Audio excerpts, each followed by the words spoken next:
Messing out the medicines. We've been on that rock star regimen, knowing that I'm heaven sent, higher than I ever been. I got a problem with. What's going on? This is Totally Blitzed podcast. I'm Paul Pickle Winham Contra, the man with the big beard, even bigger bankroll. And as always, I'm joined by the Dirty Bird.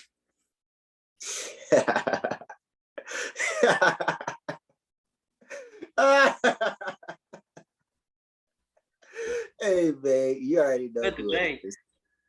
You're the dirtiest of the dirty birds, Mr. Dirty Bird himself. That boy Kev Waterboy, some boy. Hey, look, man. Usually I be coming after a win. I like to come in with my hater blockers on. I like to come in with some music, but I don't need that this week because I straight up just don't see these niggas. Now, y'all's game also probably, that game was fucking nuts, that Falcons game. Bro, I don't see these niggas. Oh man, well, what's good with you, Paul? Oh, chilling. Dubs. If your team on a losing streak, don't talk to me. We only talking wins over here right now. A losing streak? What is that? I had to get an argument with a Saints fan earlier because they're like, "What's your record?" I'm like, "We 1-0 past week. What about you?" Who? Them dirty fans, bro. A what? A faint? The ain'ts. One of them faints? Oh man, one of those I thought I was gonna come back in the fourth quarter, but niggas forgot that we got Cordell Patterson. One of them niggas? Yeah, one of the. Why would you do that? The team thought they had a Swiss Army knife for Taysom Hill, but they didn't know the Falcons had the real Swiss Army knife with Cordell Patterson. Hey, one of my favorite Jay-Z bars is, "A wise man once told me, never argue with fools, because from a distance they don't know who is who." Come on, man. You can't be letting them dumbass ain'ts get you down, man. Come on now.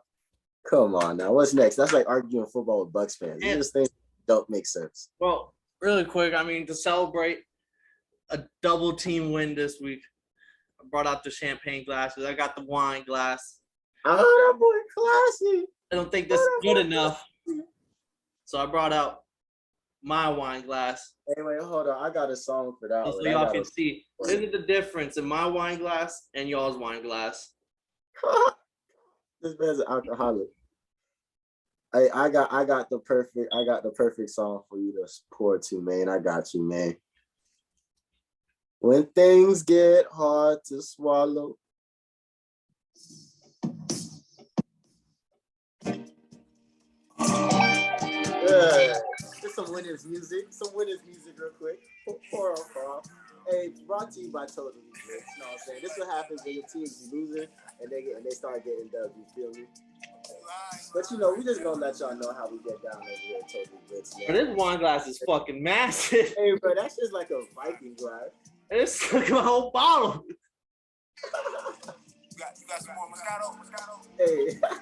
Top of the morning. Oh, man. Oh, wait. Pinky's out. Pinky's up. A classy show. Yeah, but no, we feeling good over here. It was against the dirty Texans, but it's all good in my book. A win's a win. If you think about like, oh, we only beat the Texans, well, the Jaguars just beat the Bills, so like any team could get their dub any day. So a win's a win.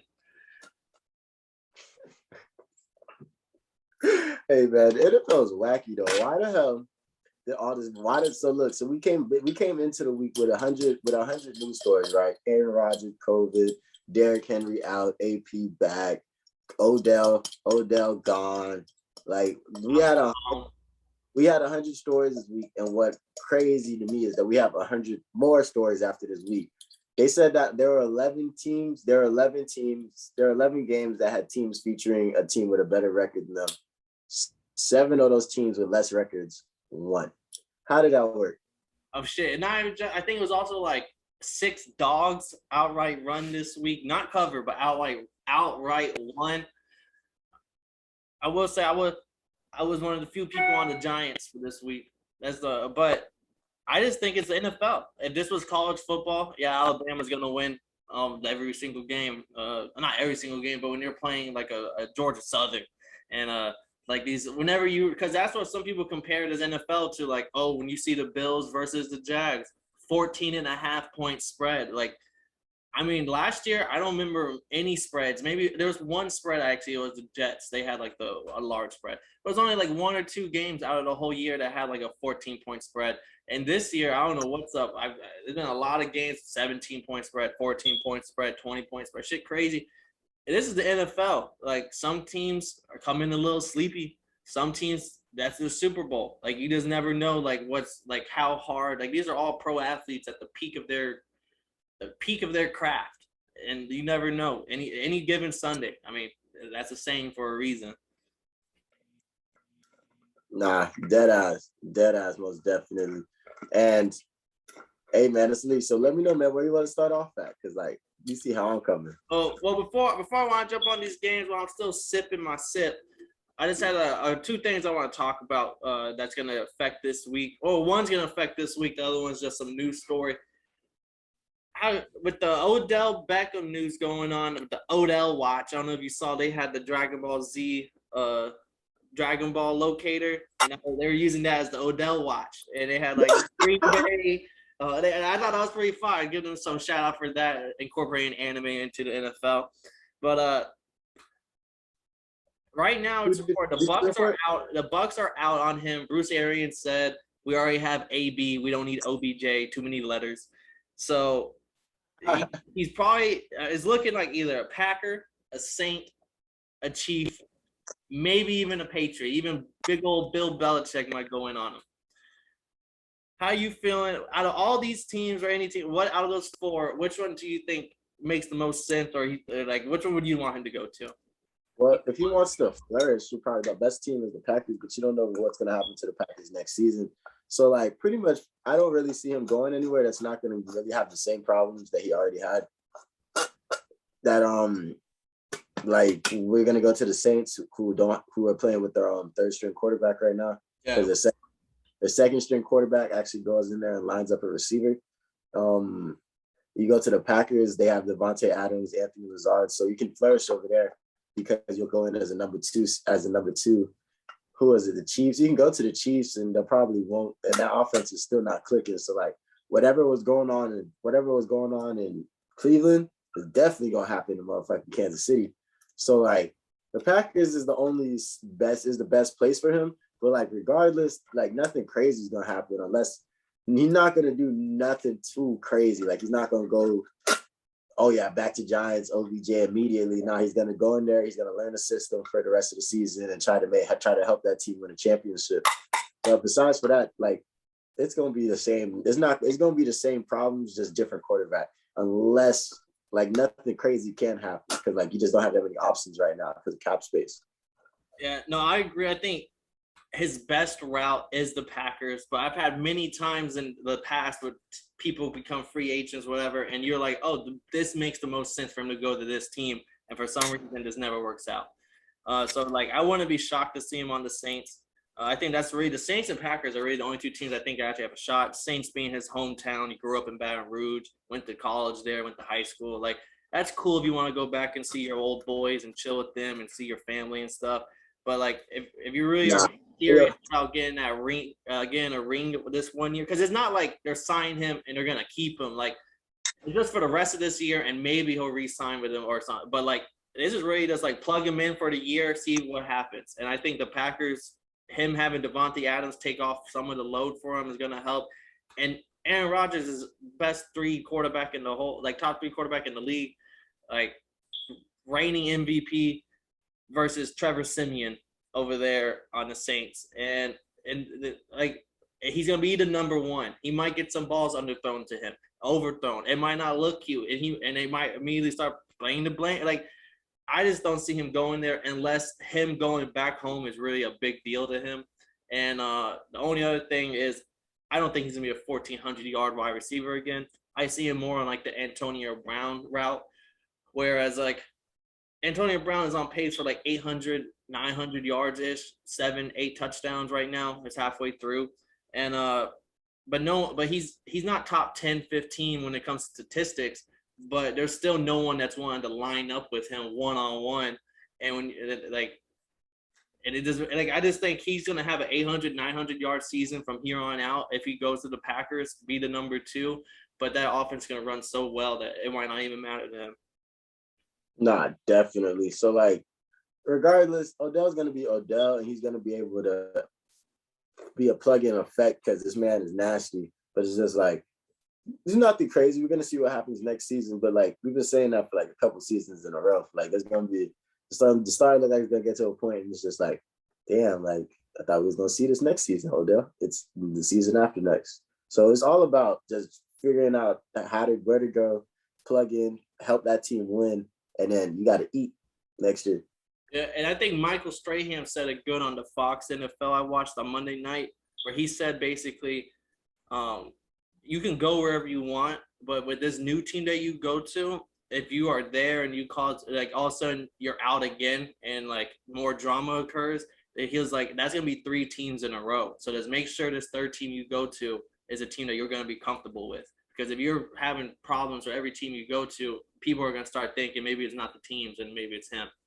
And like knowing how the NFL blackballs people all the time, I could definitely see some shit like that happening if he goes anywhere and starts some shit happens again with the media trying to bring him down and shit.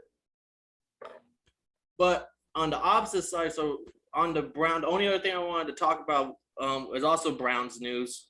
Is the Browns are going to be without Nick Chubb, who's on COVID, Kareem Hunt, who's on IR, Raymond Felton, who was also on the COVID. So now Dearness Johnson is going to be the fullback this week. They are playing. Yeah, it's only Kareem Hunt's on IR with a leg injury, but the other 2 were on COVID. So now it's just Dearness Johnson, who split carries with Felton the first time, and he still did really great. They're playing the Patriots this week. Are you on the Dearness Johnson train? For me personally, I'm starting him in fantasy. I am on the train. I mean, I don't really root for the Browns, but I do like Dearness Johnson. I think he's a good talent. I think he's great for that. They have a great system over there. They have some strong ass tight ends. Got a good O-line. O-line is so good. Like you got a good O-line you have right there. So if you're a good running back like Dearness Johnson is, you can make those you can plug in and make the adjustments to get in there. And like Nick Chubb is crazy. Like what do you have? Like 111 and 2 touchdowns this week. Yeah. Nick Chubb's an animal. You can't. He's faster and stronger than most people on the field. So it's tough, but like it's not like you can automatically be like, yeah, I'm gonna be able to take over that spot. But like you can make do with that team, and the way Baker and them boys played this week, it looks like they can keep that same balanced attack and run all over the place. I like that. Well, just to get it out of the way, let's jump into the recap. While we're talking about them, Browns beat the dog shit out of the Bengals 41-16 this week. Moving forward from this week, how are you viewing the Bengals? And how are you like I know you're already out on the Browns. We both aren't too high on the Browns. I think they're playoff caliber at the wild card spot and the first round exit maybe. But Bengals after the first couple of weeks, they're like people were talking about maybe this team is legitimate. Like how do you feel? Bro, the Bengals were 4-2 when I said that this team was legitimate. The Bengals are now 5-4. And I was just like, what the fuck? Yeah. So it's like the Bengals is like a scary team because like what happened? Y'all were number 1 in the AFC, and now you're at the bottom of your division. Don't get me wrong, your division is probably the best is one of the best in the league right now. But it's like y'all boys got some drama. Like I didn't watch this game, so I couldn't even tell you exactly what strung the loss, but it was like that secondary looked like they was ready for him. Like they started off with a 90-yard interception. 99-yard on the like, and that I think that's where that first interception to go 99 yards, I think, set the tone. And that wasn't the only one. So like you can't like they just came ready for him. I didn't even know what were the stats looking like for them boys. I know Burrow, he had like 280 yards. He had 2 picks. maybe a touchdown. No, he had no touchdowns. Joe Mixon, I think, ran in both. But I mean, they were feeding Joe Mixon all the way up to the goal line, and then he throws that interception on the goal line. I think it was almost like, or what it reminded me of was watching Drew Brees and Michael Thomas. Like they're using Kamara all the way up to the 1, and then they try to do some slant to Michael Thomas just to give him the touchdown. I was like, why did they all of a sudden try to just throw a fade route to Jamar Chase, and now it's a 99-yard interception touchdown? Like, I just thought that was a little dumb coaching. Maybe that's like, they have great players, and the defense, which is good. I think I said they were a top 5 rush defense in the start before the game, and like Chubb just went for 140 and 2 touchdowns, and one of them was like a 70-yard like running through people. Right, all over the place. Like there's nothing you can do about that. Nothing. I'm not out on the Bengals, but I think the first few weeks was like not their best weeks, but it was. And remember, like law of averages. Like the Cardinals weren't going to go 17. I mean, they could have, but going 7-0. Like eventually, they might get due. They're going to get their due eventually. Oh, That's how I feel about the Bengals. Like they're still a good team, but like they're not unbeatable. They weren't this super great team. They just started off really hot, and the law of averages, now it's kind of balancing out maybe. nah, dead ass. But that's what it is, man. But the Browns did their thing, man. I think Baker, after having to deal with everybody, including us, it had to deal with everybody saying he wasn't that good. I seen the stat that actually I'm looking at the stat right now. The stat is 6 of 9 for 163 yards and 2 touchdowns on attempts of 10 plus air yards. So like they said, we said he wasn't throwing the ball. So guess what? He came out of school, he threw the fucking ball. So like the Browns are just gonna do what they do at the end of the day. Like the Browns are gonna do what they do. Let's see if they push them into the playoffs or not. He did good right there. But then you look at the final stats of the game and like everything else that came out, he was really only like 14 of 28. So like he had in the first half he killed it, and in the second half he kind of like dead out, and Nick Chubb's show was taken over. But that when you have that back like that, that's what you can do. But what game did you want to jump to? We can go straight to the motherfucking Titans and Rams? Yeah. That offensive line did not block for Stafford. I mean, they tried their best, but that Titans defense, I mean, they were rushing up the middle instead of coming on the edge, and they're saying that was something that they haven't seen all year, and maybe that's a weakness because the middle was collapsing on every play. Stafford is getting hammered, and I think they dug themselves too big of a hole, and the Titans didn't play bad football to give him a chance to come back in the game. Bro, these individuals got 5 sacks on Matthew Stafford. They was on his ass. They was going ham on him. I'm not gonna lie to you. They was ready. They came ready. The one score was the safety, was the almost safety that turned into like a pick 6. So it was like fuck, like God. Carson Wentz-esque. That's literally what he did the week before. To the Titans. Like so that showed me that like, okay, this team is scheme for him. This team came ready and stuff like that. But I respected the offense because like they had who they had at running back, and they just went there and they fought and they put it through. And that defense just kept coming up, making stops, doing what they got to do. And my dog Adrian Peterson scored a touchdown. I will say though, out of the two, I thought McNichols looked like the better back. AP got the touchdown within the 5 or something. At the end of the game, fourth quarter, which I was happy to see because I had a prop bet for him to score a touchdown on the game. But I just thought, I don't know, maybe also AP's first game in the system. So moving forward, you got to take that into consideration. But I just think the Titans have beaten, what did they say? They beat the Bills, they beat the Chiefs, and now they beat the Rams. They had the hardest schedule going into that week 9. And after week 9, they have the easiest schedule. So them coming out, what was it now? 6-2. Are they 6-2? Have they had the bye week? They're 6-2. Yeah. So then now they're gonna have the easiest schedule. I think they still get to see the Jaguars again, the Texans. No, I'm lying. They're 7-2. 7-2. Yeah, okay, they haven't had to bye. So yeah, 7-2. And then they get to still see the Jaguars, I believe, and the Texans still one more time.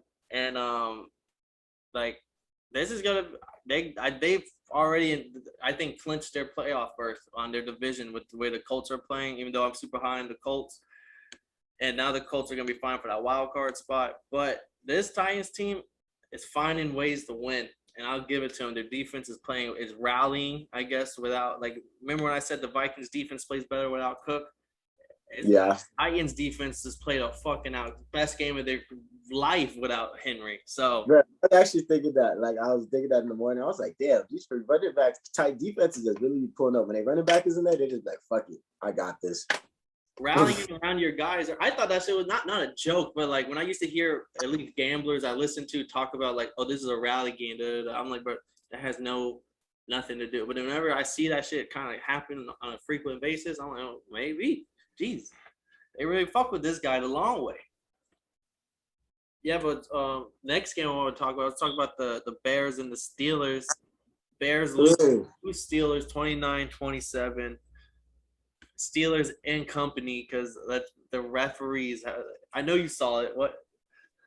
Hey, babe. Hey, so first off, didn't you tweet about the motherfucking about the ref? What? Yeah, What do you feel about the ref situation? Yeah, I never even tweet about refs. I'm one of the people. I think it's kind of like not bogus, but like it's easy to blame the refs when your team loses. So I just kind of like, oh, like that's your final excuse. But no, last night I even tweeted about it. I was like, I never talk about refs, but either the refs put the house on the Steelers tonight, or they hate the Bears because bro. You saw the ref put his booty out, yeah, and trying to like just and then threw the flag. I know it's for the taunting call, not for him hitting him, but still, like everyone visually saw you do it, and there's not gonna be no repercussions for this ref. Nothing. Yeah, that's some little BS. Because like, even if it was an accident, which I don't believe in, I don't believe so. Because like, you wouldn't have do it like that. It's just it was too smooth. Like it was like, okay, I don't know what that ref gained out of doing that, but like he definitely did some stupid shit in front of everybody. So like nobody's gonna hold any accountability to that, which is not cool even slightly. But it's the NFL. I've never known them for being a cool league. So, but I do want to pull out his stats, that same ref stats though, because I got him pulled up. I believe I got him pulled up. This man called 12 penalties on the. He said Steelers. Tony Coretta, Steelers player of the game. 12 penalty calls for 120 yards, 6 missed calls, 1 awful taunting call, and 10 points gifted to the Steelers. So I don't believe, like you said, I don't believe in blaming the refs and stuff like that. That's such an easy way to be like, yeah, they cheat us, blah blah blah. Because like all the refs, everybody thinks the ref doesn't do a bad job every game, unless it's me in the stance on some. Hey man, they've been cheating all game, ref. Good call. They've been cheating all game. So that was some bullshit, but it was at the end of the day, like this man was just he played a lot of disciples like that. I can't even talk. That's how bad this was. There was a lot of laundry because of this individual. So like, if you're not gonna do anything about that, that's kind of fucked up a little piece. Like, figure something out when it comes to that situations like that in the league, because you can't apologize. But let's talk about the game though. That shit was lit that second half. I didn't think Justin Fields would be able to play well in that game, which he didn't do the first half. But he showed composure, and he shows that he's getting better every week. And that's what they want. Like, the Bears can get anything. Like, even if it's not a win, you want Justin Fields to get more confident, to get stronger in the pocket, and to keep moving forward. I think that's what they need, and that's what they're going to keep doing that. And on the Steelers' hand, Big Ben is still alive. Like, that's the best way to explain him every week. He's still alive. He still has a post. He still can throw the football, and he ran on that RPO. Don't think we ain't see that. He ain't get the first, but he ran that thing. And I think Justin Fields, once he gets comfortable in playing his style of football, because he probably has a lot of people in his ear saying you have to do this, you have to do that, stay in the pocket. If something breaks down, collapse this way. Like they're trying to teach him and tell him. But once he gets comfortable, maybe he'll be, because he does have the legs. Not a lot of quarterbacks can say that they have. But there's a lot of throws where he was like, what the fuck is that? And there's a lot of throws where he was like, okay, this guy could be a legitimate starter. Okay. But For real. if what's up, Cap? What's it called? I wanted to say one thing I did like about him is that when they were forcing him out of the pocket to go right and go left, like they were forcing him to go left and he threw the touchdown, that last touchdown going left, and they forced him to go right. So he thought, I like that they're forcing him to do little things and he's learning slowly but surely. Like there's these situations where he's getting better at. And that's what they wanted from when they were screaming to start him over Andy Dalton. Like you want him to get those reps in those situations because he's gonna learn to do it again. So like if he can continue building on that, like he can do that. And on the Steelers side, I mean, the defense had flashes of the defense we love with the pat downs, the interceptions, but you just let this rookie-led Bears team that hasn't really done anything all year put up 27 in your stadium with the refs on your side. I don't know. But shit, man, that's real. So let me know, you want to knock out the boring block real quick, or you want to go to another exciting games or all the exciting games? I can knock out the boring block real quick, or if you have a couple games, because there was some few stinkers out there. I'm not gonna lie, there's some stinkers that didn't make any sense. Like for example, how did the Broncos and the Cowboys go like that? Because it says 30-16, but we know it's 30-0.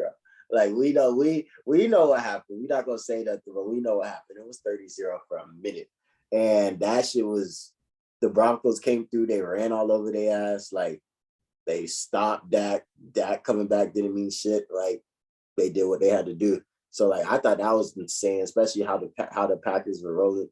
Not the Packers, the Cowboys were rolling and everything. And then the next one, the Patriots and the Panthers. What? Like you can't, like Matt Rule said it best. You cannot win football games throwing the ball to the other team. Like there's just nothing you can do about that. At 24-6. And if you see Robbie Anderson and DJ Moore during the game, they were sitting next to PJ Walker the whole time, and Sam Darnold's like isolated on the end of the bench. So it's like their chemistry ain't there with this guy, and maybe they fuck with PJ Walker a little bit more. We're gonna see, because Sam Darnold broke his arm or something, incomplete fracture, is out, and they said he's so ass he couldn't even complete a fracture. That's disrespectful. Yeah. God damn, niggas is creative. And another one we have, I mean, Brown. We already hit that one. I mean, I want to say the Dolphins and Texans. That was a stinker. It was 9 turnovers. That's just bad football. 9 turnovers. I didn't even know. That's insane. 9 total turnovers. Tyrod. The game started.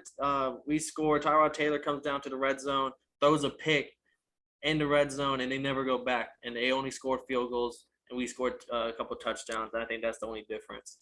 But we didn't look good with Jacoby Brissett, and I don't think Tua will be playing this week. So interesting. We'll save that for the Thursday night preview. What about your cousins over there in Jacksonville? You and your cousin Josh Allen. Oh, I'm talking black Josh Allen. I'm talking black. You know that. Oh, he has Josh Allen, boy. They be. You know how like in super spy movies, there's always a Mr. Black and a Mr. White. That's what I ran into, like the spy that shagged me, like the spy 007 and 0014, like in 008, like black and white. Like Josh Allen was on Josh Allen ass. Like, I'm not gonna lie to you, kid. What was interception, fumble?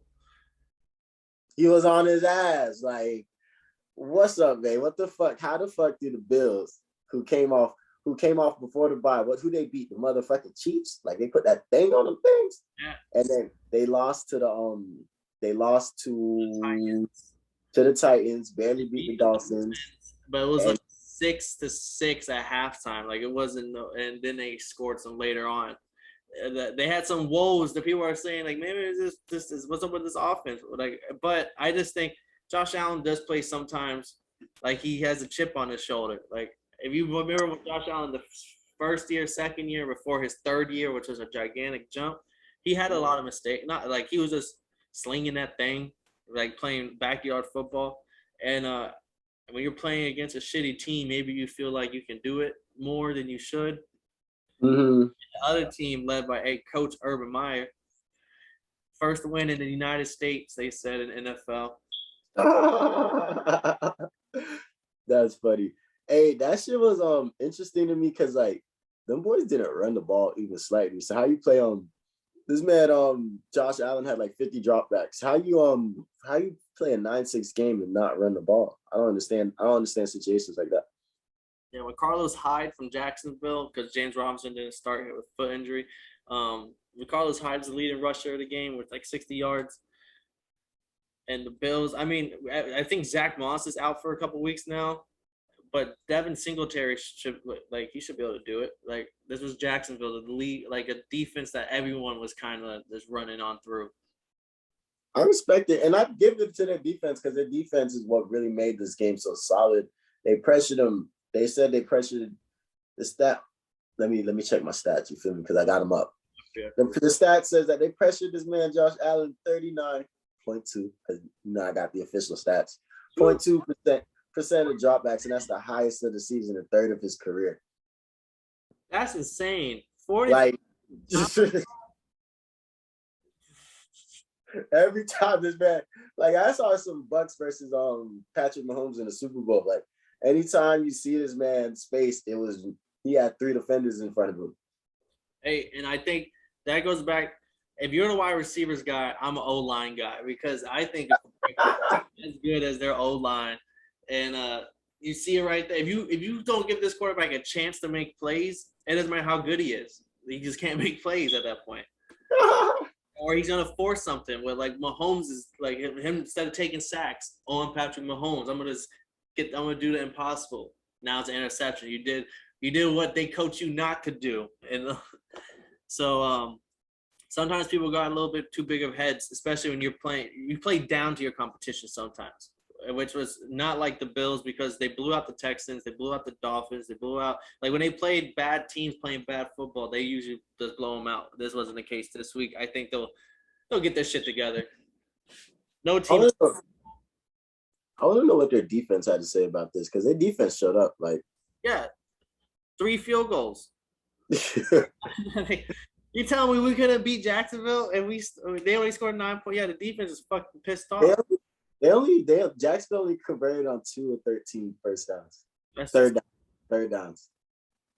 But yeah, we can't. I won't say it's but another game. If you have something else you want to say on the game?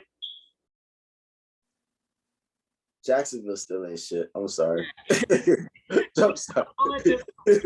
But they've been playing good these couple games. I'll say that. But they've been improving. They played pretty good these last couple of games. And I want to say the Bengals' last win was against the Jaguars. So motherfucking, but nah, them niggas ain't shit. I'm not gonna lie to you. Jaguars stole a little bit of their mojo when they beat them, like some of the Space Jam. Yeah, but they've been playing good. Like they've been playing how the Lions were playing the first couple of weeks. But yeah, them niggas ain't shit though.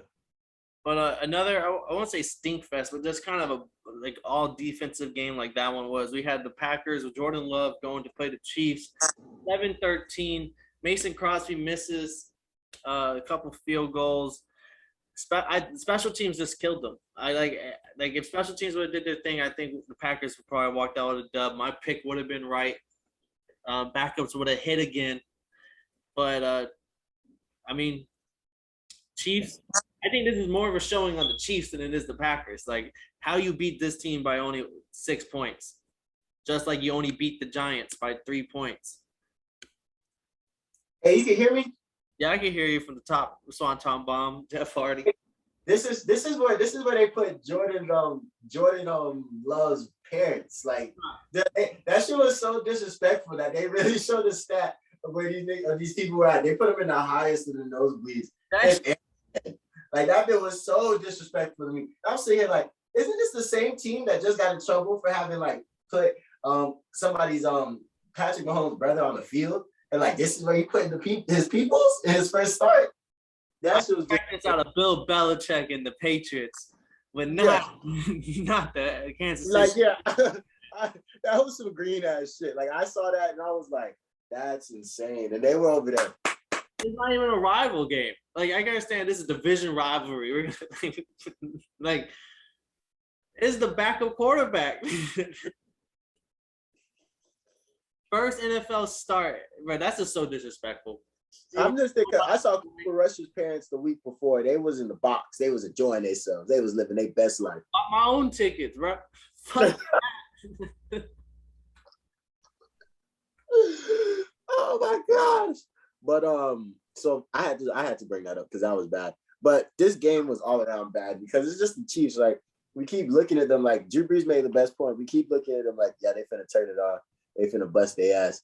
And the switch just doesn't flip. Like, it just doesn't flip like it used to. And shout out Jordan Love. That boy scored. And they were on his ass. This was another game that upset me. Like, how y'all not running the ball? Like, y'all got away from the run a little bit. Aaron Jones and A.J. Dillon were doing their thing. But, like, it looked like y'all were just starting to fall in love with the pass. And I don't know how. It didn't make no sense. What do you think about that?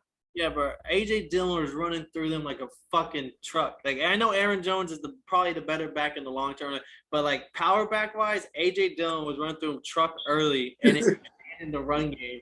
Like I don't know. I agree 100% with that take. Like that shit. Like, how do you abandon the run when you have a rookie quarterback who needs something to lean on? And they were pressuring him. Like, they were he was running around, and I was just sitting like, I don't blame you. Like, this shit is bad right now. I understand. Face. Yeah, I understand if it's the Bucks and they had that elite front seven that maybe no one can run on, but everyone's been running on the Chiefs. Yeah, everybody. Like, anybody can run on the Chiefs. Teams, yeah. I mean, Packers played bad football, but it's just one loss in the scheme of things. Chiefs needed that win more. And but I didn't see a Chiefs team that played like they needed that more. Mm-hmm. I look at it the same way. I think the Chiefs exactly what I thought they were, but I think they are right now. A team that does not turn it on. And like, just because you're winning does not mean like just because you got those 2 wins does not help your case. But I will say this, Jordan Love, I think this game doesn't matter for him like on either side of the spectrum, positive or negative, because like you kind of got plugged in, even though you knew the whole week you was gonna play. But it was like this was a tough game against Arrowhead. You scored like when you really didn't expect to score, and when nobody really expected it. So like, I think this is like, if he does have to be the starter next year, just like start getting better, man. Start getting better over the summer because it's gonna be. That doesn't know football, of course. Like, if this was his first start where he practiced with the ones all preseason, like he was being groomed to be the number 1 quarterback and have time to work with him, and he's stinking, that's one thing. But when you're plugged in week up because your starter got COVID, that's something completely different. That shit's interesting, man. But I think that kind of takes all the boring game. Yeah, I think that takes all the boring games. We had a few close ones. One I wanted to talk about because this was, I mean, it still hit my lock of the year, mega lock. We had the Chargers beating the Eagles 27-24, but this game was a lot closer than what I think it should have been. This man said my lock of the year, mega lock. -1 pick 'em on the Chargers and Eagles. Yeah, give me that. That was free money. That boy said mega lock. Hey, so how does this work? How did this work? Because I don't understand how this game was so close.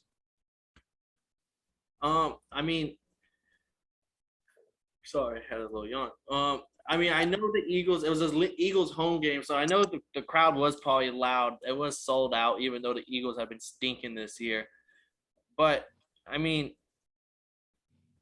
this defense was just heralded. I mean, they did only hold Hurts to only a couple, like 100 and something yards. He didn't 162 yards. But this defense is allowing so much rush. Like, when you have Jordan Howard come in and put up 70 yards, and Boston Scott another like 40, and then Jalen Hurts, I think, ran his little 60 or something. Like, this I was telling you before the Patriots game, this rush defense is atrocious out there. Everyone wants to attack on bad pass defenses that's allowing 300 passing yard games, or like the Chiefs and shit. No one's really talking about how bad of a rush defense they have, where if you game plan and you have good runners, you could beat this team. And that's crazy because Brandon Staley is a good defensive mind in my opinion. Yeah, and now he got hired as the head coach for his defensive. He was wasn't he a defensive coordinator? Yeah.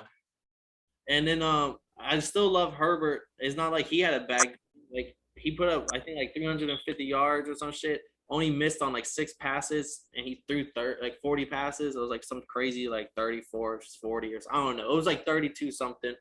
But if he has to play like that to beat a bad Eagles team by 3, because y'all can't stop the run, y'all just have to fix some things. Like y'all are probably built to beat the Chiefs and teams that are passing teams like the Bills and the Chiefs. But all it takes is that good run team to knock you out the playoffs if you make it there. Nah, definitely. That's what it's about. They're gonna see. We gonna see what's going on. But this game was, I was proud of. I don't really give a fuck about the Eagles, but like the Eagles did what they did. I respect it.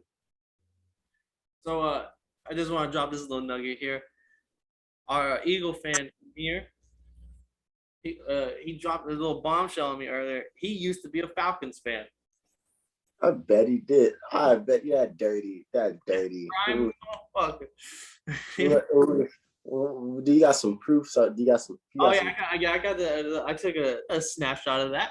Yes, sir. Yes, sir. I do that. I would do that later in life.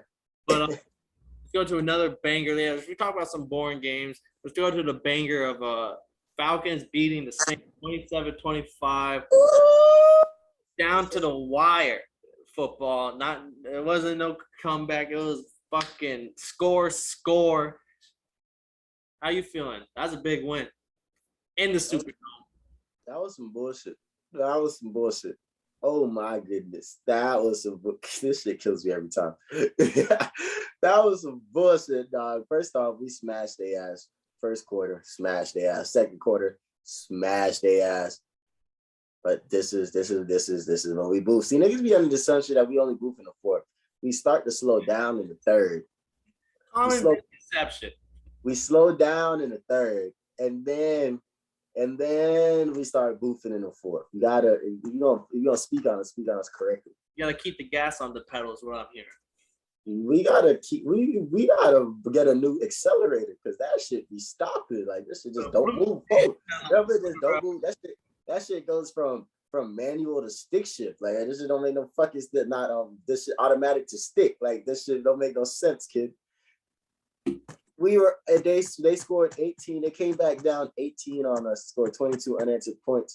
And like it was disrespectful because the Saints fan came out from under the rocks the second they scored that point. I had to set niggas the mute button. Like, what is wrong with y'all? Y'all better stay quiet. Y'all niggas was on hush the whole game. And y'all niggas been on hush since. I ain't heard from a Saints fan since. I'm sending an APB out to y'all motherfuckers. Dre, Jerry, where y'all at? I ain't heard from you first. Saints fan. Hey, what's the nigga on the theme song? Ben. Yeah, I ain't heard no Saints talk. I ain't heard no Saints. Mo, I ain't heard no Saints. I ain't heard no Saints say shit. But like, I'm not going. I don't even gotta say Gabe because we know he don't watch football. But motherfucking. So like, it was a good game. It was a wire. But like, thank God for Cordell Patterson. That man saved our lives again. He does it all the time. We got the real Swiss Army knife over there in Atlanta. And if you don't go to a Pro Bowl, I'm going to be disgusted. But, like, it was a good win for us. That shit was bullshit. It was division. I love to get the NFC South wins. So let's start getting them bitches in bunches. Fuck New Orleans. Yeah, if Taysom Hill's the Swiss Army knife, then Cordell Patterson is a gun. And you're Nigga's a four chamber submachine gun. Like what the fuck is a Taysom Hill? That nigga lines up in linebacker. That nigga lines up in receivers. I've never seen him get thrown the ball this season. Yeah, 140 million, 4 years or some shit. All voidable though. But yeah, that's Lie. He doesn't make that much money. Stop it. it's all voidable though. So if they could cut him or read. I was telling that next year they're negative 55 million in the cap space, and people were trying to tell me they might sign Aaron Rodgers or Russell Wilson, and that's why Odell's coming to Saints. I was like, bro, y'all have no fucking chance. Y'all are the number 32 out of 32 teams in cap space next year. Like negative 55 million. There's no one even close over to y'all. Ouch. But anyway, enough about the dirty ain'ts. Hey, people were speaking down on Matt Ryan's name, and I was someone who I would fantasy football, I would draft him, or he would go undrafted because of the fact I was like, he's still gonna put up 300 yards and put up 2 touchdowns at least every game. Maybe not as much this year, but hey, he put up like 350 this game. But like the story of Matt Ryan is not over yet. If Big Ben has a pulse, Matt Ryan is at least walking around. Nah, dead ass. And it's beautiful because like we've been talking down on my dog. Like every year I'll be having to listen to this bullshit, from the same people that I've heard nothing from all week. Motherfucker shit from. But like they be having the shit to say. But it's interesting to me how like people love saying Matt Ryan's Hall of Fame. And I just be sitting here thinking like that's crazy. Like Matt Ryan do got those numbers and all that, and that to go to the Hall of Fame and stuff like that. Not to just go because the NFL Hall of Fame is tough to get into, but it's like Michael Vick doesn't even get talked about. Michael Vick doesn't even get brushed past the Hall of Fame. But Matty Ice, there's a good chance Matty Ice will get there before him. That's amazing. But that's also because like Chris Carter, off-field issues, he didn't go on the ballot for so long. And he eventually made it, but he was in his prime was first ballot probably talked about now, but that's a different talk for a different time. That shit's crazy. But hey man, shout out them Dirty Birds to get this win. We see them Cowboys next week. Well, I got shit to talk to Christina. Another big game. I was all on it. We had the Raiders losing to Giants in New York. They missed their deep shot. Like they didn't have none of them PIs. They didn't have no one that was catching 20-yard an average a catch. Like Derek Carr still got his. Like I don't know if he got 300, but it was damn near 300. The Giants did what I said they needed to do. As long as they score some points, I don't expect much out of the Raiders. And they put up 24. Booker got it like 99 yards. When Waller's your only target, and Waller's your only target. And you don't have someone who might stretch the field on the deep side and everything's going to be put in front of them. That's why I think they signed Deshaun Watson. Not Deshaun Watson. They signed Deshaun Jackson because they need that person who's going to just run 90 miles per hour down the sideline every play. Hey, man, that shit is tough, dude. But this just says that I didn't watch this game either. See, look, I watched a lot of these games, but like I also was recovering from my flu game. I don't know what the fuck was wrong with me. But so like I watched a lot of these games, but I didn't know them boys have 400 yards. Why the fuck boys have 400 yards and only 20 points? I see why. 60 penalty yards. That's disgusting. Turnovers, penalties, the lack of execution on third down undercut their offensive effort, and a very winnable game ended up in a loss. Oh man, that's embarrassing. But how do you feel about the Giants? Oh, I still don't think they're good. This is I don't know. Like I think it's just sometimes I get that little like gut intuition because not every team that's supposed to win is gonna win on Sunday. So sometimes I get that gut feeling I gotta follow it, and that was just in one of those scenarios right there where I just felt like in my gut I was just like they're not gonna be able to do it without Henry Ruggs. Like I just started seeing the game plan in front of me on like what's gonna happen and. I'm just happy that I put a little bit of change on the money line for the Giants. I didn't win much. I only put a little bit of money on them. But that was a nice little payday. I think they were like plus 200 going into that game. Oh, dang, you got paid good shit. But motherfucking, god damn, them boys 1-6 in the red zone. Oh my goodness. Bradbury got 2 picks, I believe, as well on the defensive side. They let up yards, but a bend don't break mentality, I would say. Oh my gosh. I'm a big because I'm gonna start buying more Raider gear, but sheesh. Let me go see. Let me go see if I need a new Falcons I hoodie. don't think the Raiders are dead though. I will say I just think they're just not gonna be the number one team in the division. I think that's gonna be either the Chargers or the Chiefs. But they're a team that could beat the Chiefs when they roll into town. I think like these next few weeks, and could fuck up the Chiefs season as well. Like they're not a bad team. Like they're still a very good team. They just had a lot of offseason woes that's kind of slowed down the machine that they have going. I respect it. I respect it. Josh Jacobs needs to do more. I think that's what they had. Josh Jacobs is an elite right now, and if he was elite as a running back, like he was supposed to be. But I know which game we have Lamar Jackson and OT beating the Vikings 34-31. Come on. My dog Lamar came into the season. He never, if he was trailing by 10, he never won. This is his third time doing that, old bitch ass niggas. Like, you don't understand. He really do this shit. But this is the longest season ever. They played 3 overtime games. They played one more overtime game. They added another game to the season. Like, these boys is fighting. Them boys is running off. It doesn't matter if Lamar can lead the team in rushing, lead the team in passing. No problem. Like, he can do it every game if he need to. And they scored 21 points. Well, first off, stop going down by 14. Like, why do y'all keep losing like this? But they scored 21 unanswered points when they got everything figured out. And, like, that's what it is, man. Like, you can make an argument that they shouldn't be losing like this to have to come back like that. But, like, at the end of the day, these motherfuckers is coming back. And, like, and it's not just Lamar, because I love to scream Lamar, but, like, he threw a bad interception in OT. A bad Anthony Barr. Don't get me wrong. Anthony Barr was athletic as fuck.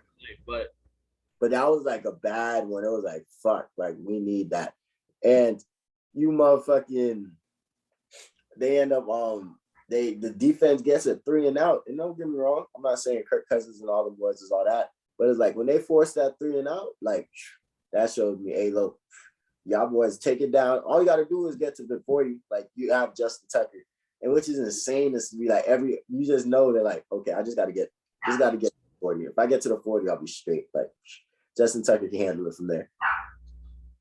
That's all they got to do, and that's what happened. Like this team knows how to win. They know how to not quit. They know how to fight. They know how to keep going. And then motherfucking the Vikings. They really almost came up with this one, but nah, they gonna fumble it every time. Yeah, no, with the Vikings also like. Cousins only threw less than 200 yards. Dalvin had an okay game, but I don't think it was nothing to write home about a Dalvin Cook type of performance. Nothing like that. The defense forced 2 turnovers, the OT one and one earlier, but I think they got good field position to start certain possessions and stuff, and that helped them score some points. And whenever they had a full field in front of them, they couldn't really capitalize as much. And I went for it on them, that 4th down in OT, just because I'm not giving Lamar Jackson the ball again on just now a field goal only game. I'm rolling the dice. I fuck the analytics. I'm playing Madden. Okay, this is what we're doing. We're not giving Lamar the ball again. What's it called? It says that the Minnesota got killed the second half, bro. The defense played 89 snaps. Jesus.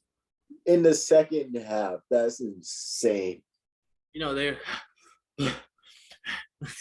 and Anthony Barr is still out here getting interceptions in OT.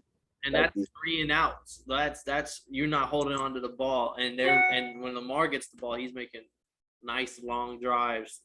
Running that down your throat, throwing that bit of Hollywood Brown. Oh man, yeah, these boys is tough. What Hollywood Brown stats is looking like? Yeah, like 9 or 10 catches for 116 yards, I think. Nice. Really do much like on the rushing side. I'm trying to see. Oh my bad. He had 110 yards. I apologize. Yeah, this was just a good team win for them boys. Them boys came back because their team was down in the dirt in the beginning. They was down 14. They came back. They kept fighting, and they didn't give up even a second. Like that's their third OT win. Like 3-0 in OT right now. Not 3-0 in OT, but that's their third comeback, and they 3-0 in them when they when the They're doing what the Chiefs or people think the Chiefs do. What other game do we have around the league? Oh, this one right here, the Twilight Zone game, and our final game of the recap. I took the Cardinals, took care of business. Colt McCoy went in there like a veteran with all those weapons. The real Captain Kirk was balling on the wide receiver for the Cardinals. And the 49ers, it just looked lackadaisical. 17 points. I'm not saying they look like they all season. This game, they didn't look like they came to take care of business against a backup quarterback. A very winnable game. I don't know. I don't know about the 49ers right now. Like, I don't know. I thought it was a travesty back when they was 2-4. Now they're 3-5, and I think like maybe it's supposed to be like that. Like maybe. Cause I saw the way George Kittle came back and he came ready to play. He came ready to score. He was doing what he did. He was the only one I saw with real energy and life like that. Like there's turn up and stuff like that, but I just don't see this team is doing like that. So it makes you ask the questions, what's going on? Is there like, makes you just start asking some questions because like now we need some answers. Like what's going on with Kyle Shanahan?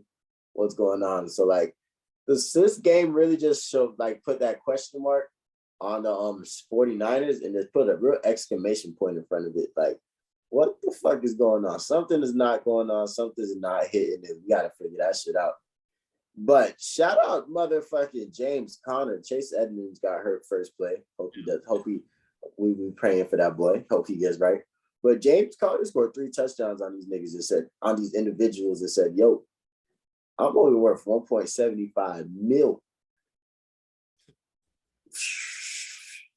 Pay me, kid. Like that boy came ready to play. Like he fucked them boys up. I don't know how many what his yards exactly was. When I saw those 3 touchdowns, because those highlights were playing over and over and over and over again. Them boys were doing their thing. He had a day on his hands. He had a day on him. Shout out them boys. Oh shit. What does this say? Colt McCoy completed 22 of 20 passes, 20 of 22 passes for 170 yards and a touchdowns. Passes fewer than 10 air yards. So they was showing them short dicks and dunks all day. They're giving it to them too. But yeah, no, on the tail 2 sides, they had 3 turnovers for the Cardinals. I think not the Cardinals, the 49ers. I think the defense really came to play. Marquise Golden came in, got 3 sacks. The team together had 5 sacks. So they're getting to Jimmy G. Jimmy G threw an interception. 2 of his receivers fumbled the ball after a catch, which those are killer because those are like nice little gains. And then all of a sudden now it's just turnover. And that was George Kittle and Ayuk both had the fumbles. So I just think the Cardinals defense really like came to play. They forced turnovers. They got sacks. Ed, hey, dink and dunks. If you're gonna give it to me, give it to me. And if these receivers are gonna go, like you have Christian Kirk, Rondell Moore out there, Zach Ertz is out there. Like you have people who can catch the ball and take it. Christian Kirk even threw one. Captain Kirk is even a better thrower than Cousins. Christian Kirk threw a nice little one throw, one completion for 33 yards. So it was like, hey, he was nice out there. I'm not too sure about his receiving. 91 yards receiving, leading, and James Conner was right behind him. There's those dink and dunks, and that's all you need whenever this defense is allowing it and your defense is stopping. Nice. Hey man, that's week 9 for you. This shit was lit. I'm not gonna lie to you. This was if you had to if there was one week that you just happened to jump into football, this would have been a great week for you to do that because like a whole bunch of crazy shit went down. No one knew what was gonna happen. If you're looking for like what the fuck is happening, like it doesn't matter who's the favorite and by how much. I'm looking at this week as a fucking break, as a break for compared to last week, compared to all the stuff that got covered last week.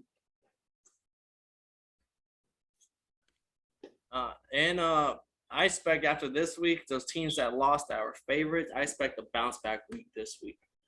We'll see. Hopefully not the Cowboys. Oh yeah, But I don't know. I just expect some good, like, hey, they're getting their ass chewed out. Oh yeah.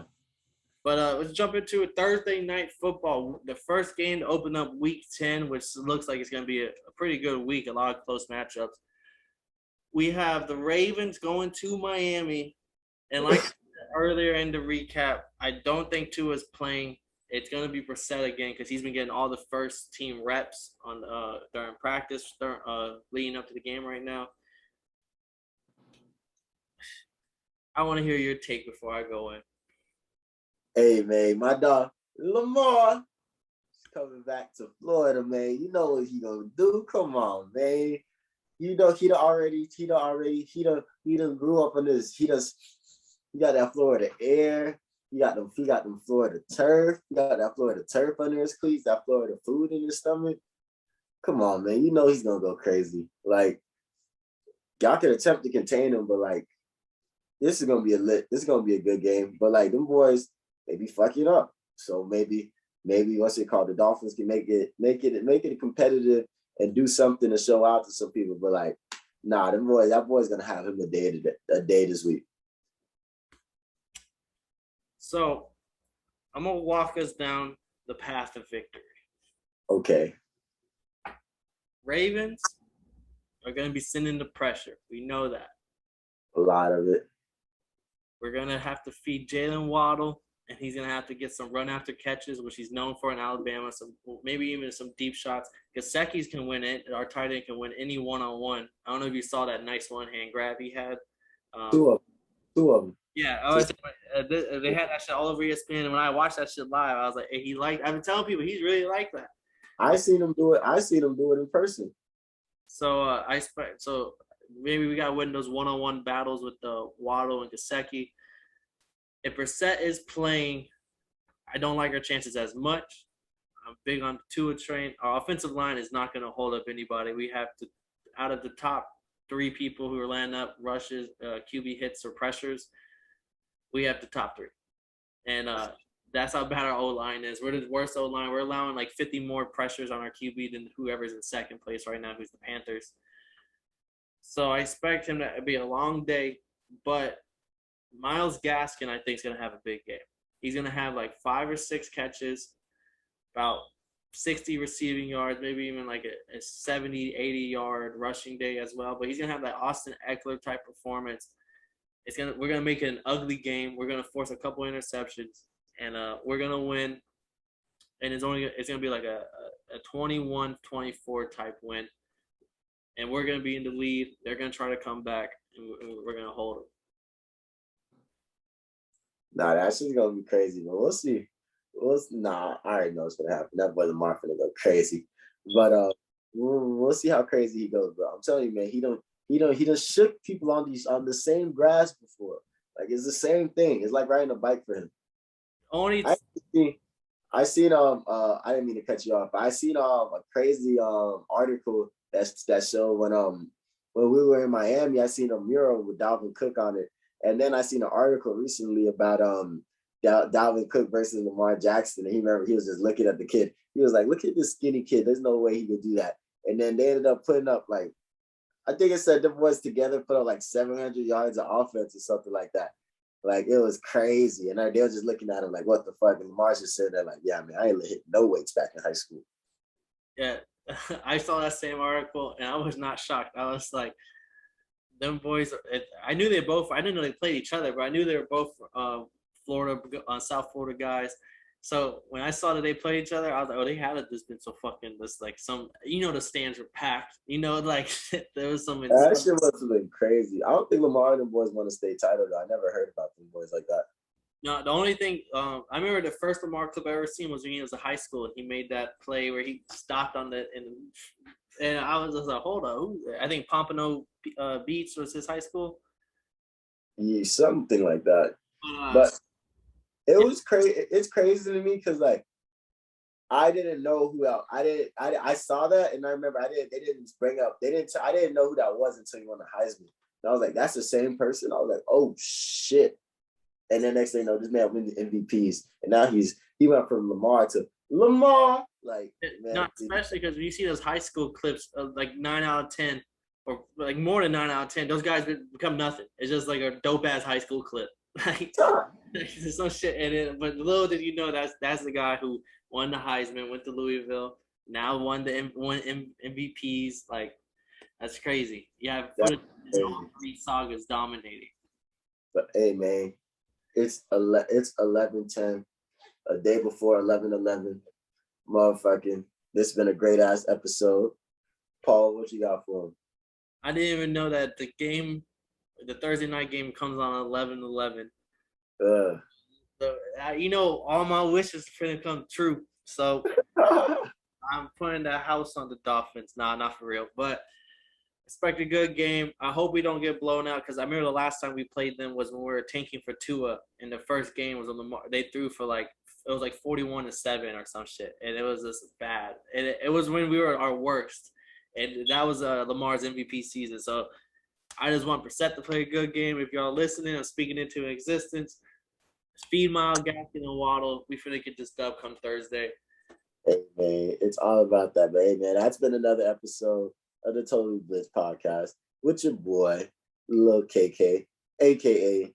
the Don PYE, a.k.a. Kev Waters, your boy. And I'm with your boy, Paul Pickleman Thompson with the big wine glass. That's something that they say for, like, the Norse gods and shit. Like, that's straight Viking shit right there. But hey, man, that's how we coming, man. This has been another episode of the Totally Blitz podcast. I gotta break it down for 2 to 3 seconds. Yeah. Problem with being problematic. Get the light beam on me, ready for electrostatic. Don't you step into this box if you're not batting. Then my gang got tools, you can